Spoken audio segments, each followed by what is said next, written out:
Assalamualaikum warahmatullahi wabarakatuh. Waalaikumsalam warahmatullahi wabarakatuh. Alhamdulillah wassalatu wassalamu ala Rasulillah Sayyidina wa maulana Muhammad ibn Abdillah wa ala alihi wa ashabihi wa mawala. Asyhadu an la ilaha illallah wahdahu la syarikalah wa asyhadu anna sayyidana Muhammadan abduhu wa rasuluhu la nabiyya ba'da. Allahumma sholli wa sallim ala sayyidina wa maulana Muhammad wa ala alihi wa ashabihi ajma'in. Fa ibadallah ittaqullaha haqqa tuqatih wa la tamutunna illa wa antum muslimun. Ya ayyuhalladzina amanu taqullaha wa qulu qawlan sadida yuslih lakum a'malakum wa yaghfir lakum dzunubakum wa may yuti'illaha wa rasulahu faqad faza fawzan 'azima. Faqala Allah Ta'ala fil Qur'anil Karim, A'udzu billahi minasyaitonir rajim. Wabtaghi fima ataqallahu daral akhirah wa la tansa nasibaka minad dunya wa ahsin kama ahsanallahu ilaik wa la tabghil fasada fil ard innallaha la yuhibbul mufsidin. Shadaqallahu azim. Saya pahami. Yang saya hormati segenap Bapak Ibu hadirin jamaah yang dirahmati oleh Allah Subhanahu wa taala. Wabil khusus Ustadz Haji Supiani. Ini tulisannya udah banyak Ustadz tapi Ustadznya nggak ada. Sebut apa enggak usah? Ustadzah. Subhanallah. Ustadz Dadah, Pak RT, Pak RW, serta pengurus DKM, wabil khusus keluarga besar almarhum Bapak Haji Maskur. Mata'anullah bitul hayati yang masih ada, mudah-mudahan keluarga besar yang masih ada diberikan kesehatan oleh Allah Subhanahu wa taala, diberikan umur panjang, serta dimudahkan langkah urusannya, sehingga di dalam beribadah kepada Allah diberikan keistiqomahan di dalam melaksanakannya. Wabil khusus juga kepada pimpinan Majelis Taklim Masjid Al-Hidayah. Pimpinan Majelis Taklim saja kalau pokoknya. Pertama dan yang paling utama, marilah kita panjatkan puji serta syukur kita kepada Allah Subhanahu wa taala atas segala limpahan rahmat yang karunia yang Allah Subhanahu wa taala berikan kepada kita, terutama nikmat iman, Islam, sehat walafiat. Sehingga di pagi yang berbahagia dan cerah ini kita sama-sama berkumpul di Masjid Al-Hidayah dalam acara Mauliduna Muhammadun sallallahu alaihi wasallam, memperingati kelahirannya baginda Nabi Muhammad sallallahu alaihi wasallam. Mudah-mudahan dengan hadirnya kita di pagi yang cerah ini, kita semua mendapatkan keberkahan dari Allah Subhanahu wa taala. Salawat teriring salam kita sampaikan kepada junjungan alam Nabi kita Nabi Muhammad sallallahu alaihi wasallam, keluarga, sahabat dan pengikutnya hingga yaumil kiamat. Mudah-mudahan Allah Subhanahu wa taala memberikan keistiqomahan kepada kita di dalam mengikuti ajarannya, mengikuti sunnahnya, mengikuti tata cara beribadah dari Nabi kita Muhammad sallallahu alaihi wasallam, sehingga kita betul-betul kelak di negeri akhirat, di padang mahsyar, manakala manusia dalam keadaan ketakutan, manakala manusia dalam keadaan mengerikan, takut walaupun kecil dosa kita, tetapi pada saat hisab, pada saat itu manusia akan takut.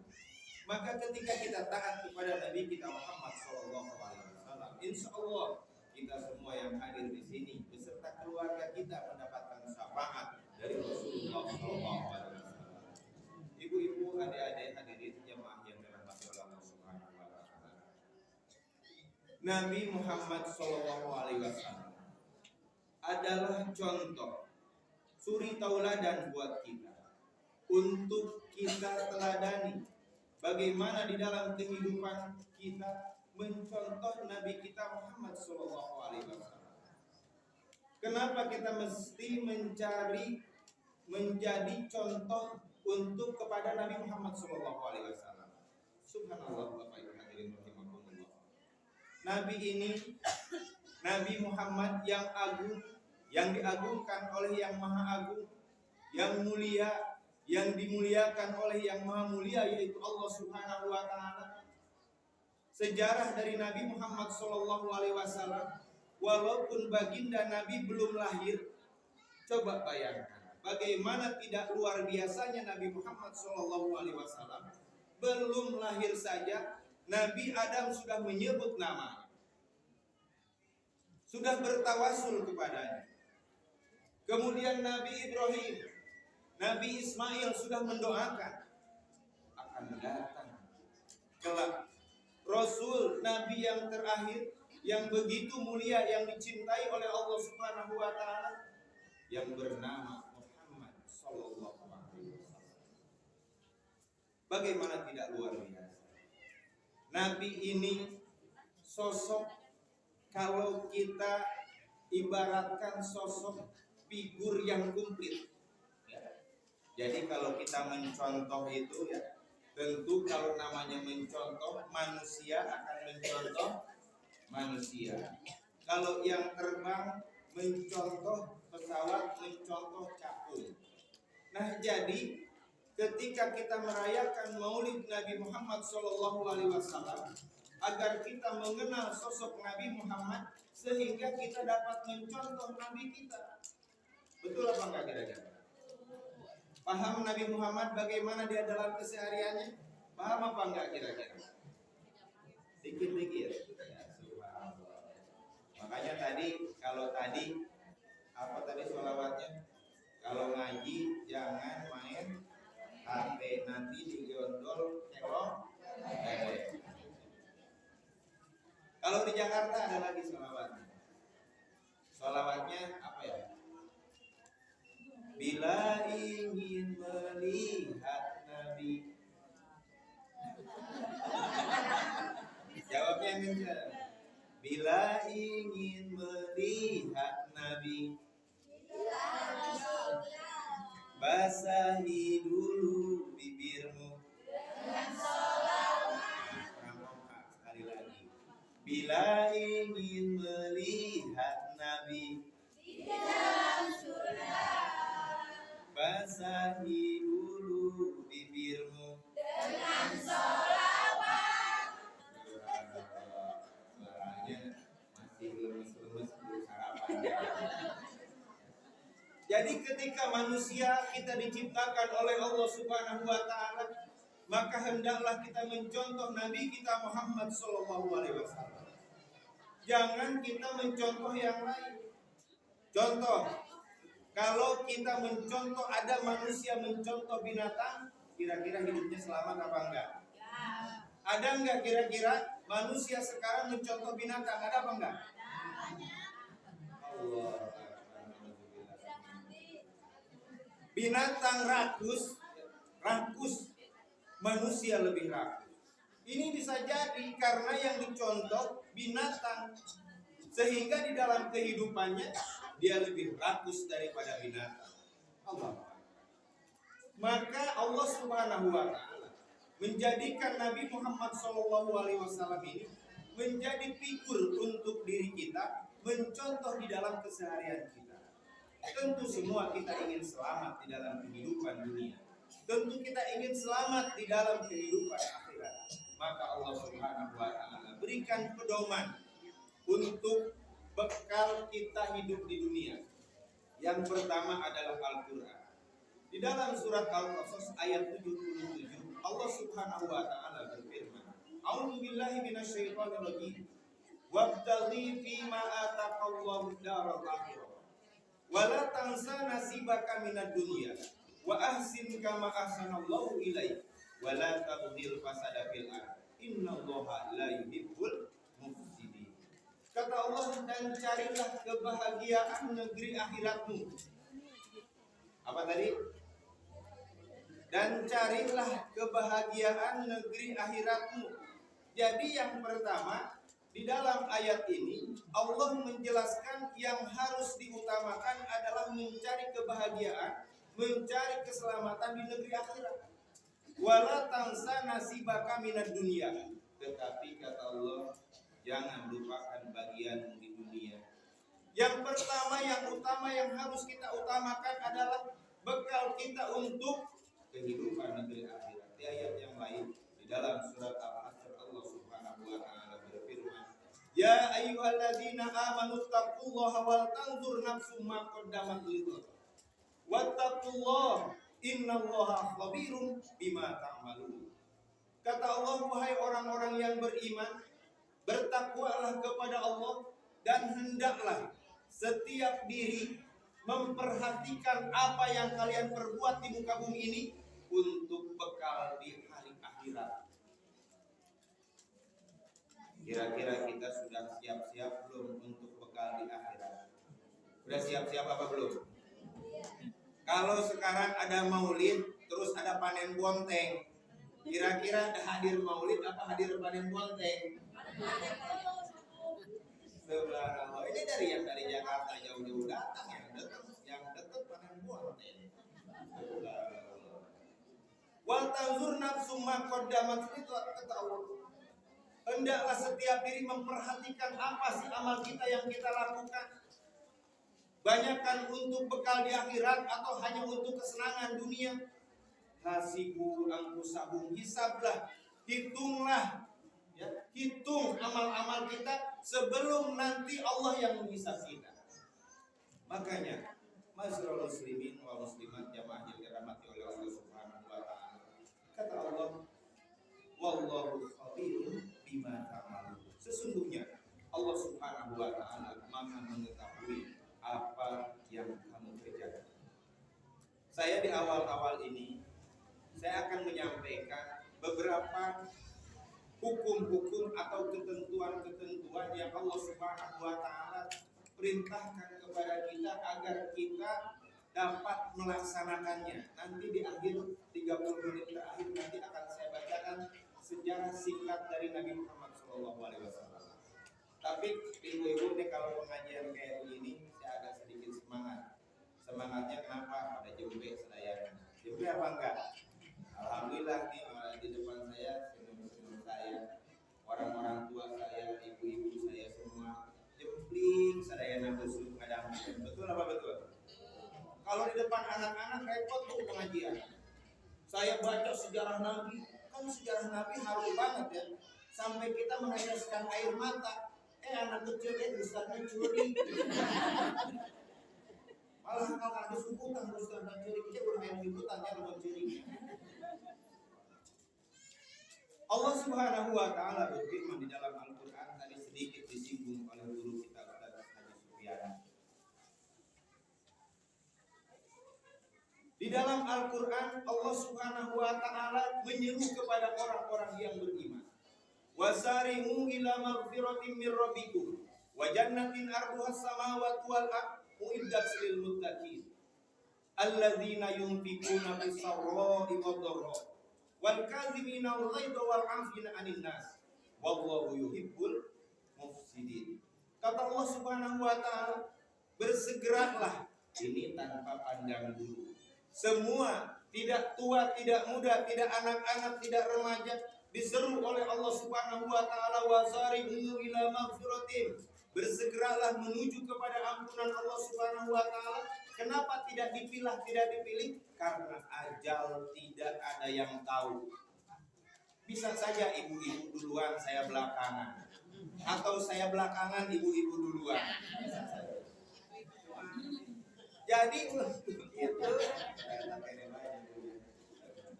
Jadi untuk itu, setiap diri kita ini jangan sampai menunda untuk kita menyeru kepada Allah Subhanahu wa taala, menjemput seruan dari Allah Subhanahu wa taala, dari ampunan Allah Subhanahu wa taala. Wasari'u ila maghfiratin min rabbikum, menuju kepada ampunan dari Tuhanmu dan menuju kepada surganya Allah Subhanahu wa taala, yang mana surga ini Allah Subhanahu wa taala jelaskan yang luasnya seluas langit dan bumi, uiddat lil muttaqin, yang disediakan oleh Allah Subhanahu wa taala bagi orang-orang yang bertakwa. Ini ngerti semua ya insyaallah ya, bahasa nasional ya. Ngerti ya insyaallah ya. Yang Allah Subhanahu wa taala sediakan surga ini bagi orang-orang yang bertakwa. Tidak ada di dalam dalil, tidak ada di dalam keterangan bahwa orang Islam dijamin masuk surga, tidak ada. Maka hati-hati ketika kita hanya Islam KTP, tidak pernah sholat, tidak mau zakat, tidak berhaji, apalagi tidak betul-betul meyakini bahwa kita ini adalah hamba Allah Subhanahu wa taala, maka perlu hati-hati. Jadi yang dijamin oleh Allah Subhanahu wa taala masuk surga adalah orang-orang yang bertakwa. Orang yang beriman dan bertakwa. Rasulullah sallallahu alaihi wasallam bersabda, "Kullu ummati yadkhulunal jannah illa man aba." Sahabat bertanya, "Kila ya Rasulullah?"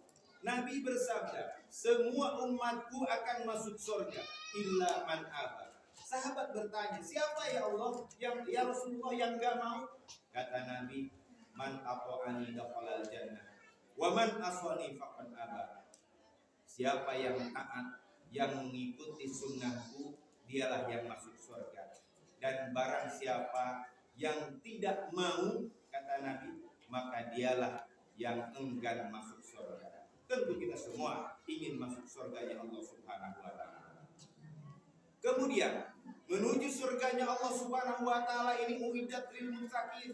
Siapakah kriteria orang yang akan masuk surga ini? Yang pertama kata Allah, alladzina yunfiquna fis sarra. Ingat, catat baik-baik. Yang dijamin masuk surga cirinya yang pertama adalah alladzina yunfiquna fis sarra'i wad dharra. Orang yang senantiasa berinfak di jalan Allah Subhanahu wa taala dalam keadaan lapang atau dalam keadaan sempit. Jadi uangnya ini walaupun sedikit tetap diinfakkan di jalan Allah Subhanahu wa taala. Apalagi ketika banyak, uangnya ini diinfakkan di jalan Allah Subhanahu wa taala. Salah satunya melalui Maulid Nabi Muhammad sallallahu alaihi wasallam. Berapa patungannya ini untuk acara ini satu orang? Berapa? Seikhlasnya. Seikhlasnya 5.000. Seikhlasnya 5.000. Saya kemarin malam Sabtu itu baru Maulid. Cuma memang di masjid kita di sana itu selalu sederhana di dalam perayaan Maulid. Jadi saya putuskan kita ya, bukan saya, sama-sama pengurus. Saya bilang kita ambilkan saja dari uang kas 10 juta untuk biaya Maulid. Jadi kita tidak mungut dari jamaah.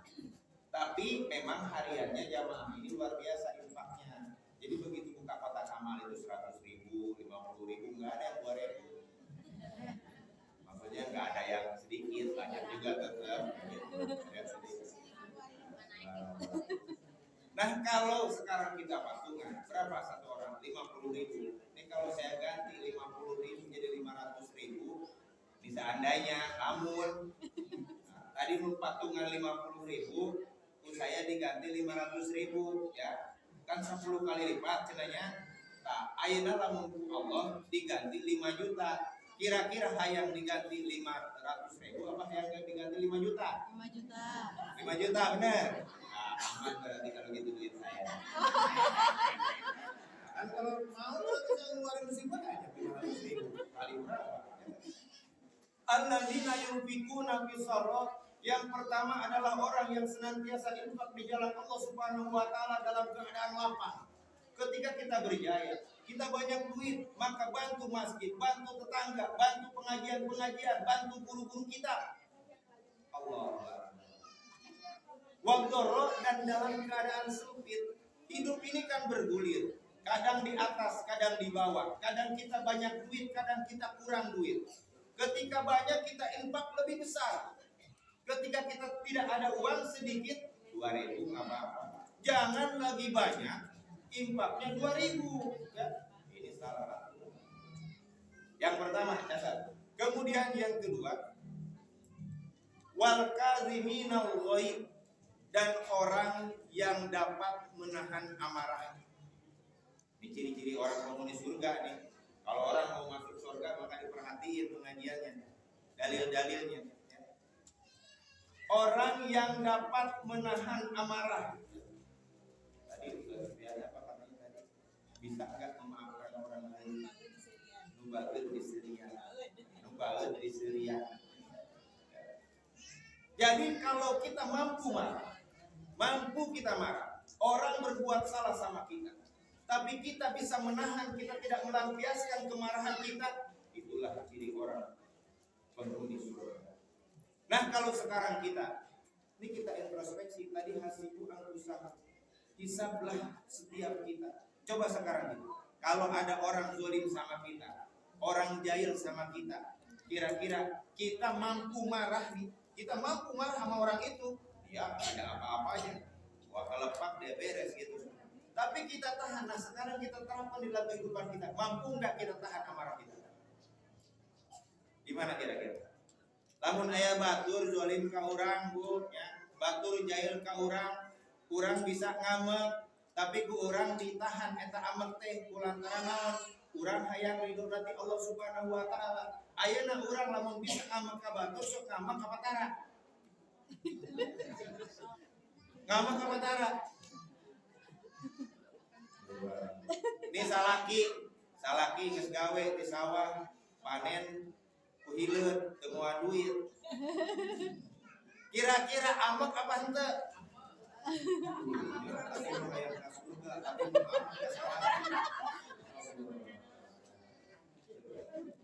Coba sekarang, pernah ini kita semua pernah yang ada di sini, walaupun dengan kriteria ataupun momen-momen berbeda, kategori-kategori berbeda, tapi kita akan diuji oleh Allah Subhanahu wa taala untuk marah kita. Manakala kita mampu menahan amarah tersebut, maka itulah ciri penghuni surga, kata Allah Subhanahu wa taala. Wallahi adalah menahan amarah. Kemudian yang berikutnya adalah wal afina anin nas, dan memaafkan kesalahan orang lain. Tadi yang pertama sedekah, insya Allah sudah lulus ya semua ya, bisa kita infak sesuai kemampuan kita insya Allah. Yang kedua tadi marah udah mulai labil nih, udah mulai labil ya. Benar apa enggak kita bisa marah? Tapi kalau kita benar-benar mau jadi penghuni surga, maka tahan. Ini yang ketiga, makin berat lagi, memaafkan kesalahan orang lain. Coba, ada enggak kira-kira? Ingat nih, coba dibayangkan kita masing-masing. Ada enggak? Tapi jangan disebut namanya, ntar marah. Ya. Di pikiran kita aja. Ya. Ada enggak orang yang marah sama kita ataupun punya dosa sama kita? Ada enggak? Ada enggak? Jawabnya kayaknya orangnya soleh-soleh semua. HP atau mau ngaji? Mau buka Quran apa buka HP? Ngaji. Ngaji. Buka Quran berarti ya? Subhanallah. Ya. Kita punya ruang waktu, kemudian mau nonton TV, sinetron, atau kita dengar pengajian. Waduh, solehan semua. Jadi benar-benar ya, jadi kita orang yang bertakwa itu, maka insya Allah kalau demikian kita diberikan waktu sehat, kita datang ke pengajian, kita diberikan rezeki yang halal, yang berkah, kita berikan, kita bantu. Nah maka insya Allah ketika kita menerapkan bersyukur kita dengan benar, dengan baik, kata Allah, la in syakartum la azidanakum, maka akan ditambahkan nikmatku, kata Allah. Jadi yang tadinya punya rumah satu, maka insya Allah besok rumahnya jadi dua. Yang punya mobil satu jadi mobil dua. Yang mempunyai apalah, pokoknya udah banyak, yang diterusin ya. Pokoknya intinya kalau kita bersyukur dengan baik, bersyukur dengan benar, maka insya Allah kita akan ditambahkan rezeki kita oleh Allah Subhanahu wa Ta'ala. Bapak Ibu hadirin jamaah yang dirahmati oleh Allah Subhanahu wa Ta'ala, saya kesini ini sebetulnya bukan ingin mengajari ibu-ibu ataupun bapak-bapak. Sebetulnya saya kesini hanya nostalgia di mana masa-masa kecil saya. Di masa-masa kecil saya di sini ditinggal pernah di rumah Aki Med, ya, Aki Med. Itu saya di sana nginep, ngaji, dididik, diberikan pendidikan. Di sini adalah keluarga besar. Ada mulai dari keluarga yang utama adalah Haji Maskur. Ini ada uang-uang, ada paman-paman, ada bibi-bibi di sini. Subhanallah, subhanallah, sangat luar biasa ya. Di sini semua silaturahmi kita. Jadi insya Allah dengan silaturahmi ini Allah Subhanahu wa Ta'ala berikan umur panjang kepada kita, dan Allah Subhanahu wa Ta'ala berikan rezeki yang melimpah. Dan adapun di dalam acara Maulid Nabi kita Muhammad SAW ini, marilah di akhir ini ada berapa menit lagi? Ada sesi tanya jawab ya? Sesi tanya jawab, biasanya kalau ada tanya jawab ada hadiah. Iya. Nanti kita lihat ya, sesi tanya jawab. Kalau enggak sekarang dulu sesi tanya jawab, boleh? Ada mau tanya jawab? Saya buka 10 menit kurang lebih. Ya, boleh. Tadi yang terangkan tadi ya, bagi wanita itu mudah masuk Islam, masuk surga. Yang pertama salat, terus puasa ya tadi dijelaskan. Kan tidak sesimpel itu mungkin. Kan salat butuh ilmu, puasa butuh ilmu, taat ke suami pun butuh ilmu. Terus kalau suami nggak mendidik tuh, si istri harus bagaimana? Di dalam taat kepada suami, ya tadi salah satunya mungkin sholat dengan ilmu, tentu semua harus dengan ilmu. Man aroda dunia fa'alaihi bil ilmi. Jadi barang siapa yang menginginkan kehidupan dunia itu harus dengan ilmu. Semuanya harus dengan ilmu. Makanya ilmu itu tolabul ilmi faridotun ala kulli muslimin wal muslimat minal lahdi ila lahdi. Ala kulli minal muslimin wal muslimat, sampai situ. Minal ila lahdi, minal lahdi ila lahdi itu di kategori lain. Jadi itu semua sumbernya adalah ilmu. Nah kemudian yang saya tangkap tadi, taat kepada suami, ini mungkin mewakili dari pertanyaan dari semua ya. Ini mewakili pertanyaan dari semua. Jadi begini, ketika kita taat sama suami ini hukumnya memang wajib taat sama suami. Maka ketaatan kita kepada orang tua, kedua orang tua ya, tanpa menghilangkan ketaatan kepada kedua orang tua, maka ketaatan kepada suami ini berpindah ketaatannya. Jadi harus atas izin dari suami. Tetapi di dalam dalil la ta'ata li makhlukin fi maksiatillah. Tidak ada ketaatan kepada makhluk dalam bermaksiat kepada Allah. Jadi kalau suami nyuruh nyolong, nyuruh ngelarang ngaji, nyuruh apalagi, nah ini enggak taat. Jadi tidak perlu ditaati, ya. Tetapi begini juga, kalau suami ini mohon maaf apa? Istri saya ini sering saya larang ikut pengajian, tapi saya ajari di rumah. Jadi sekarang suami-suami ibu bisa ngaji apa enggak? Bisa. Ngajarin apa enggak? Bisa, pasti bisa. Ngajarin apa enggak? Enggak ngajarin. Nah, ya. Jadi sebetulnya itu tadi yang saya sampaikan juga. Suami ini berat, harus tanggung jawab sama istri, harus tanggung jawab sama anak. Ketika kita tidak mendidik istri, di suami ini contoh. Saya punya istri, saya tidak ajarkan ngaji, saya tidak mendidik, mengajarkan menutup aurat, saya cuekin aja. Nanti saya yang masuk neraka. Suami yang masuk neraka. Karena apa? Kewajiban seorang suami adalah ya ayyuhalladzina amanu qu anfusakum wa ahlikum nar. Wahai orang-orang yang beriman, jagalah dirimu dan keluargamu dari azab api neraka. Surat At-Tahrim ayat 6. Itu tugasnya. Jadi ketika suami tidak taat, maka kita ada pengecualian ketidaktaatan kepada Allah Subhanahu wa taala. Cukup? Masih kurang? Masih kurang? Boleh silakan. Baru satu ya. Assalamualaikum. Waalaikumsalam. Maka. Sah enggak sholatnya kalau pikirnya masih bermerah ada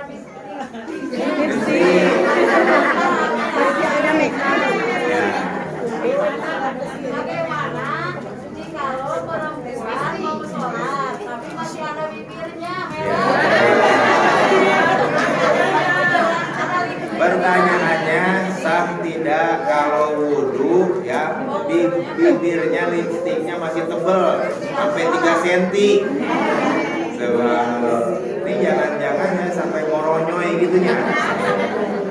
Jadi ini dalam mazhab Syafi'i aja ya kita sampaikan, karena kalau untuk usap rambut itu berbeda pandangan. Tapi kalau dalam mazhab Syafi'i itu harus kena ya. Jadi tidak sah kalau lipstiknya atau gini, saya sedang gini. Ada orang kerjanya main lem tangan, tahu kan lem, tahu ya, di fotokopi biasanya. Nah itu terus ada kotor nempel, maka itunya harus dibersihin dulu. Jadi ketika syarat wudhu antara sikut lebih terus ada yang terhalang, maka ini tidak sah. Itu kecuali memang benar-benar ada yang hilap ya, lupa benar-benar nih nggak kelihatan gitu ya. Kalau lipstik kan saya rasa kelihatan ya. Nah ya kelihatan. Jadi nggak boleh, jadi harus dihapus dulu lipstiknya ya, seperti itu. Nah ini sekalian saya sambut ya. Jangan sampai begini juga. Ini banyakan orang yang hajatan biasanya ya. Nah ini hajatan, ini riskan. Saya kalau di kampung sendiri saya nggak mau jelasin ini. Kalau di kampung orang bodo amat, mau marah-marah sama saya pulang ntar ya. Ini kalau hajatan biasanya kita sering waktunya sempit ya. Bener apa enggak? Lu sholatnya kelewat apa enggak kira-kira? Kok kelewat semua? Tadi katanya yang pertama sholat 5 waktu sudah. Bisa dikodo Pak Haji, tapi disengaja. Kalau disengaja, yang kodo itu ketika kita bertobat. Jadi untuk ketentuan kodo ini ada beberapa pandangan, ada beberapa ikhtilaf, sehingga ngajinya bukan dalam gini ya. Jadi tetap yang inti utamanya itu tidak boleh ditinggalkan. Satu lagi, 3 deh. Ada yang tanya? Satu lagi. Kenapa? Hadiah. Saya cukup 2 ya. Nih, udah berapa ini nih? Udah pada saja, subhanallah. Ini padahal masih 1 jam lagi nih. Ya, subhanallah. Ini di terakhir saya bacakan singkat dari sejarah Nabi Muhammad SAW. Nabi Muhammad SAW lahir hari tanggal 12 Rabiul Awal tahun. Kalau Masehinya tahun 500, jangan pakai 1000, 571 Masehi.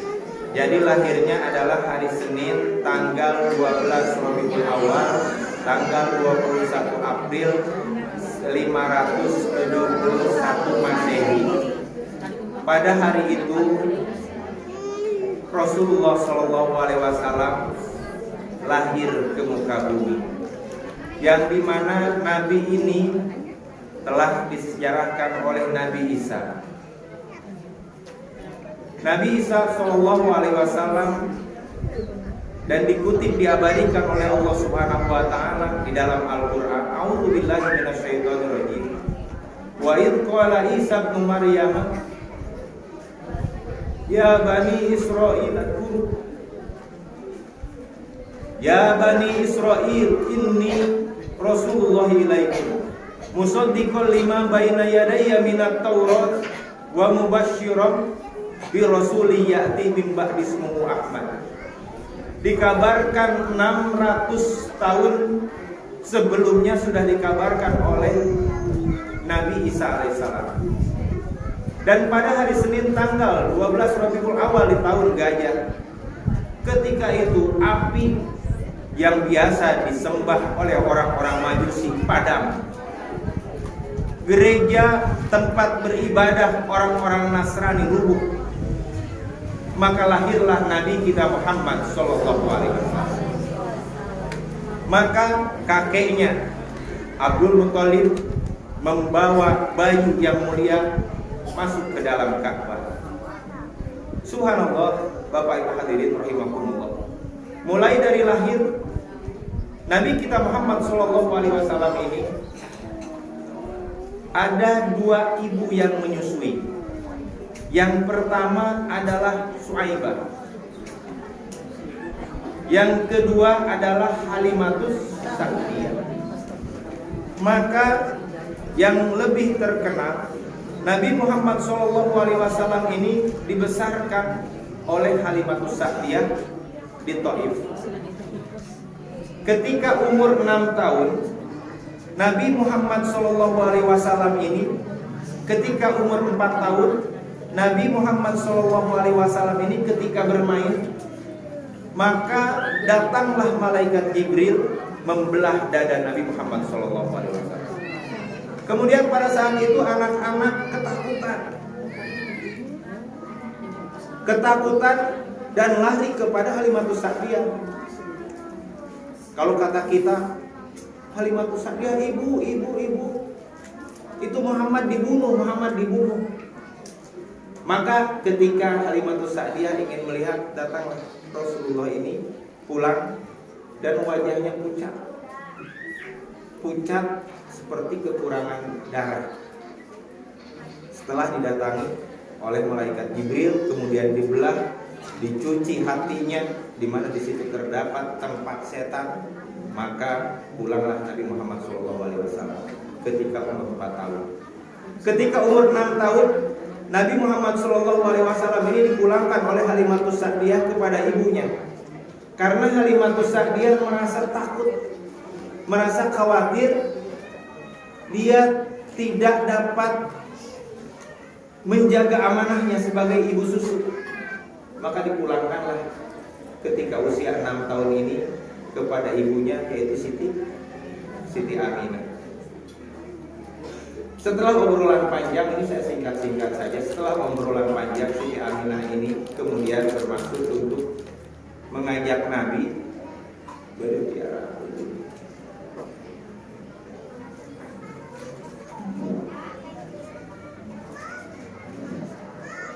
Halimatus Sa'diyah mengajak ibunya Siti Aminah mengajak Nabi Muhammad SAW berziarah kubur, menengok makam ayahnya di Madinah.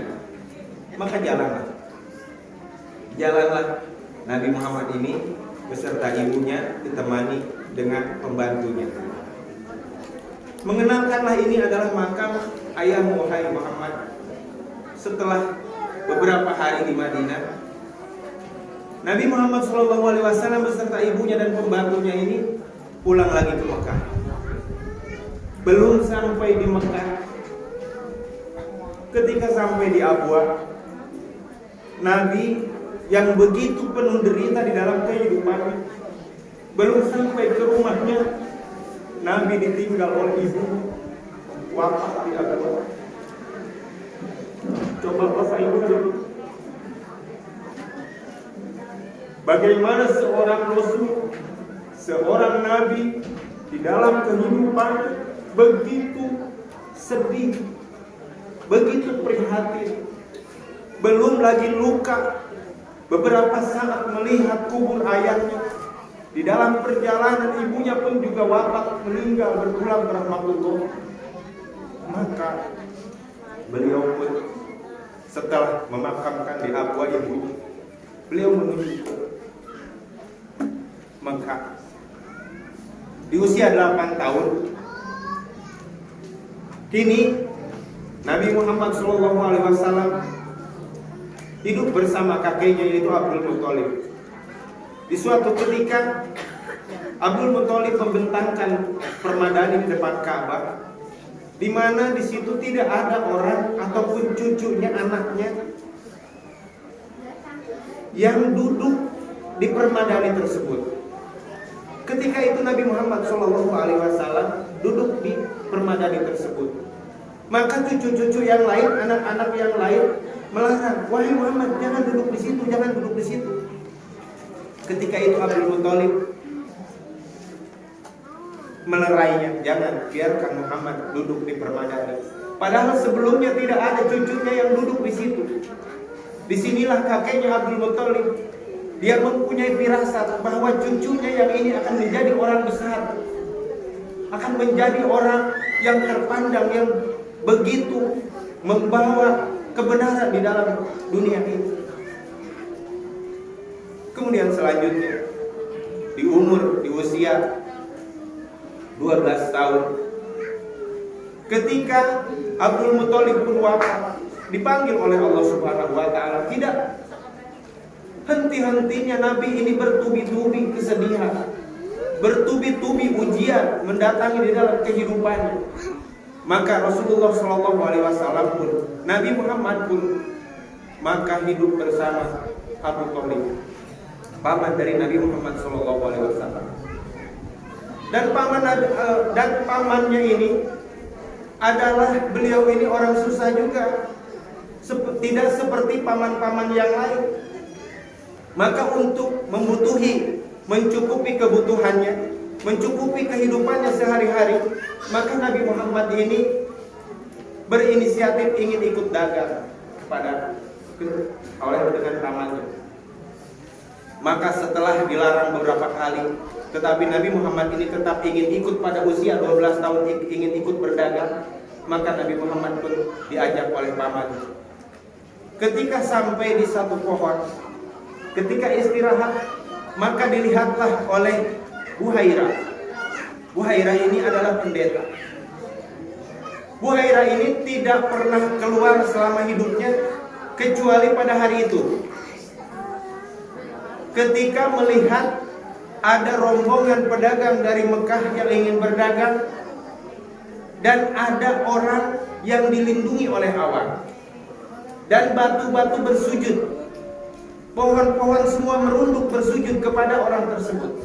Maka kata Buhairah, wahai Abu Thalib, mau kemanakah engkau? Saya mau dagang. Kata Buhairah ini, kembalilah pulang. Kenapa? Anak yang kamu bawa sudah diincar oleh orang-orang Yahudi. Dia akan dibunuh karena di dalam kitab kami ciri-cirinya terdapat sama anak tersebut.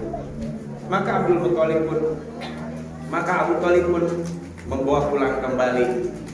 Dan kemudian Bapak Ibu hadirin jamaah yang dirahmati oleh Allah Subhanahu wa taala, di usia 25 tahun Nabi Muhammad SAW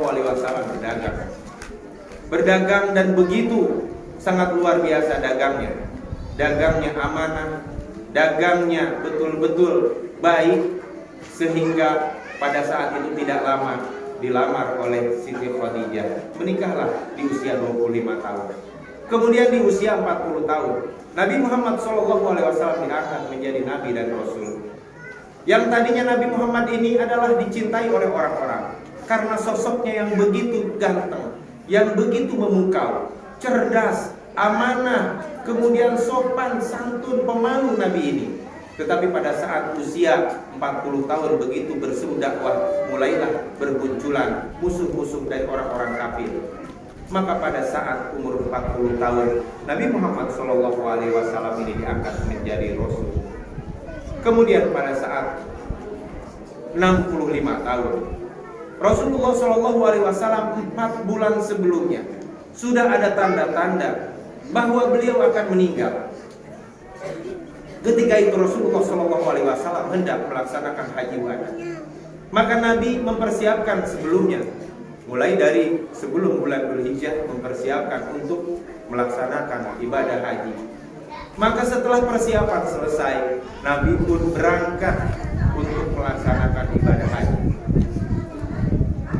Setelah melaksanakan ibadah haji, Bapak Ibu hadirin rahimakumullah, ada yang tidak biasa.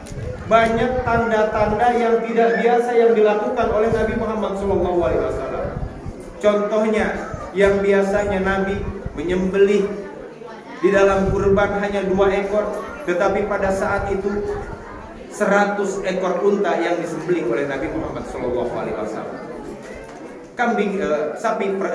Unta pertama disembelih oleh Nabi sampai ke 63.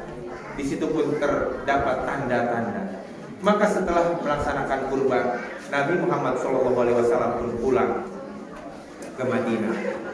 Setelah Nabi Muhammad SAW di Madinah ini, beliau menyempatkan diri berziarah kepada sahabat-sahabat yang wafat dalam perang. Sebari berkata Rasulullah SAW, "Ya ahli kubur, assalamualaikum ya ahli kubur, wa inna insyaallah lahim."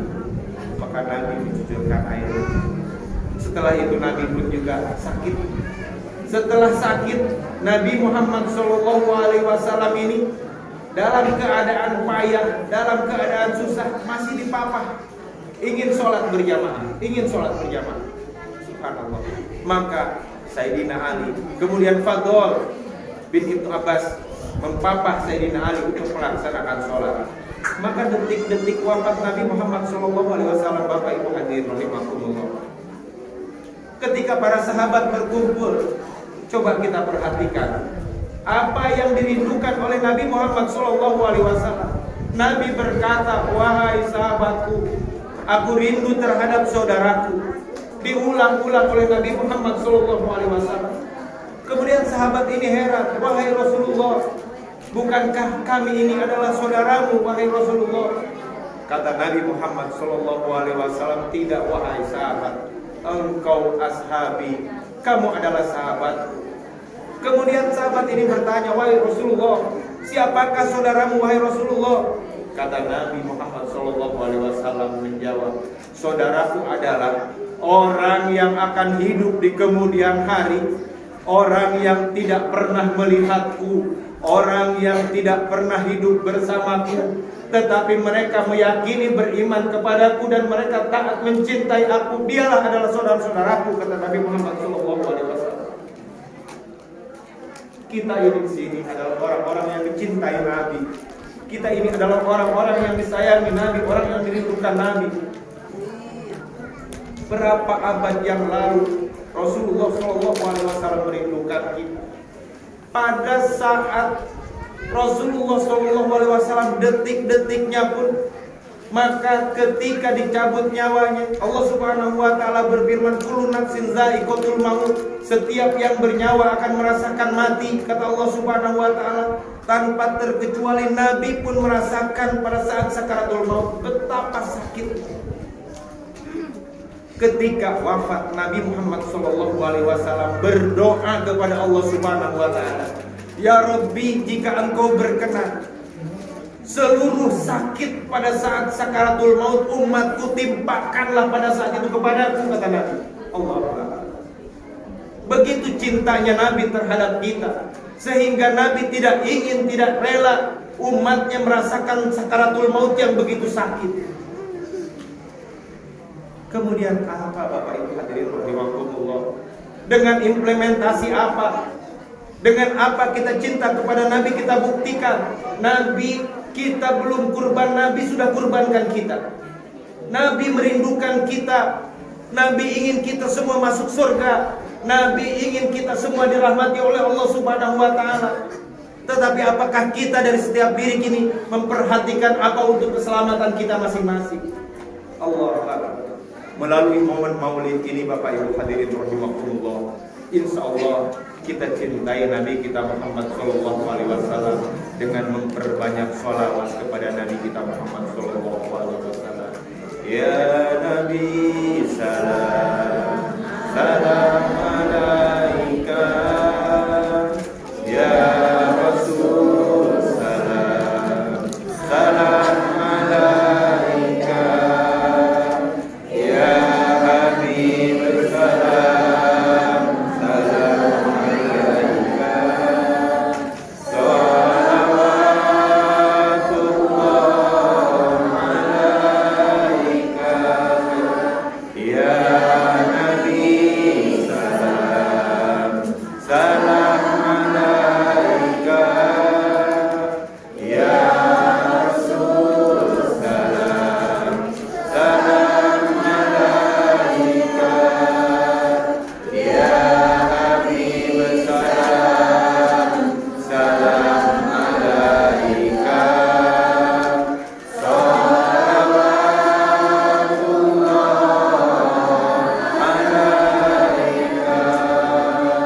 Mudah-mudahan Bapak Ibu hadirin rahimakumullah, kita semua kelak di yaumil kiamat pada saat kita kesulitan mendapatkan syafaat Rasulullah sallallahu alaihi wasallam. Amin ya rabbal alamin.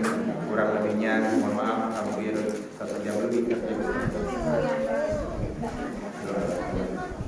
Mohon maaf apabila terdapat tutur kata yang kurang berkenan, apabila ada kesalahan-kesalahan, kerusakan, dan mohon maaf kepada keluarga besar Bapak Haji Maskur, ini kakek buyut kita, om kita, tua kita di sini, paman kita, mohon maaf ya sebesar-besarnya. Apabila terdapat tutur kata yang kurang berkenan, marilah kita dengan amalan dunia walau itu solihat al-fatihah. Bismillahirrahmanirrahim. Alhamdulillahirabbil alamin arrahmanir rahim maliki yaumiddin. Iyyaka na'budu wa iyyaka nasta'in. Shiratal mustaqim. Shiratal ladzina an'amta 'alaihim ghairil maghdubi 'alaihim waladdallin. Bismillahirrahmanirrahim. Alhamdulillahirabbil alamin. Allahumma shalli ala sayyidina Muhammadin wa ala alihi wa sahbihi ajma'in. Rabbana zalamna anfusana wa lam taghfir lana wa tarhamna lanakunanna minal khasirin. Allahumma ighfir lana dzunubana wa liwalidina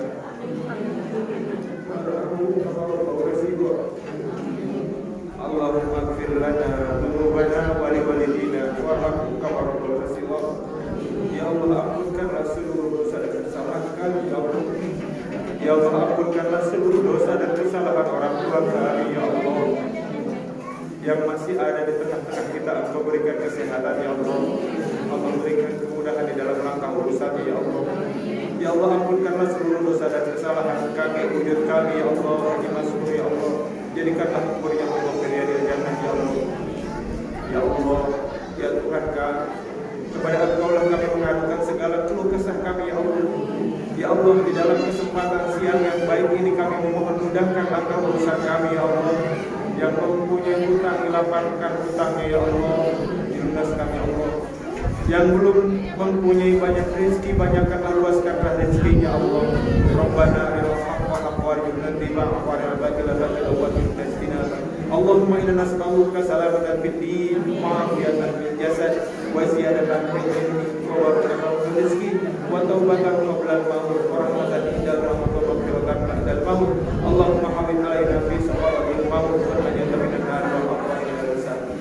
hadza jam'an marhuma wa tafarraqna min ba'dihi tafarruqan ma'suma.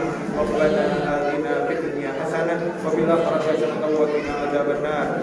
Subhana rabbika rabbil izzati amma yasifun wa salamun alal mursalin walhamdulillahi rabbil alamin. Assalamualaikum warahmatullahi wabarakatuh.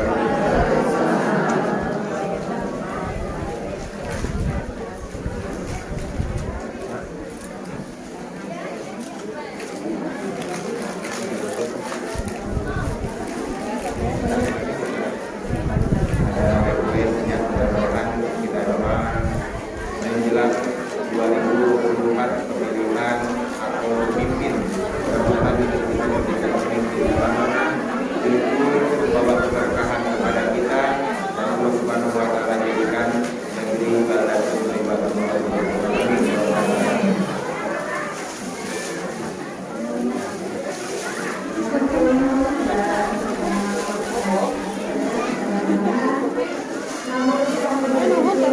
Amin.